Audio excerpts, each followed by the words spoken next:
చేస్తున్న విమర్శలకు కౌంటర్ ఇచ్చారు బీజేపీ నేత పురంధేశ్వరి. తమ ఆందోళనను అభిప్రాయాన్ని ఈసీకి తెలియజేశాం అంటున్నారు ఆమె. విమర్శలు చేయడం వైసీపీకి అలవాటే అని టీవీ9 తో ఇచ్చిన ఇంటర్వ్యూలో చెప్పారు పురంధేశ్వరి. ఎన్నోసార్లు మాపై ఫిర్యాదులు చేశారు అంటున్నారు ఆమె.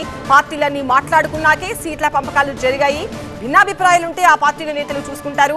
వాలంటీర్లపై రాజకీయం చేస్తోంది ఎవరో ప్రజలకు తెలుసు అంటున్నారు పురంధేశ్వరి. మాకున్నటువంటి ఆందోళనని మా అభిప్రాయాన్ని మేము ఈసీకి తెలియజేసాం. యాక్షన్ తీసుకోవటం అనేది వారి మీద ఆధారపడి ఉంటుంది. వారు కూడా అనేక సందర్భాల్లో ఇచ్చున్నారు కదా. సో ఐ థింక్ విమర్శ చేయటం అనేది ఇప్పుడు వాళ్ళు అలవాటుగా చేస్తున్నటువంటి పని అని చెప్పి నేను భావిస్తున్నాను. పసలేనటువంటి విమర్శలకి జవాబు ఇవ్వాల్సినటువంటి అవసరం నాకు ఖచ్చితంగా లేదండి. పార్టీలు ఆలోచించుకుని అందరినీ సంప్రదించిన తర్వాత వాళ్ళు ఇచ్చుకున్నారు టికెట్స్. ఏమన్నా భేదాభిప్రాయాలు భిన్నాభిప్రాయాలు ఉంటే వారు వారి నాయకత్వానికి తెలియజేసుకోవటం అనేది it is part of their right. Varicose veins వ్యాధికి కేవలం 30 నిమిషాల్లో చికిత్స. కాల్ చేయండి 9989527715.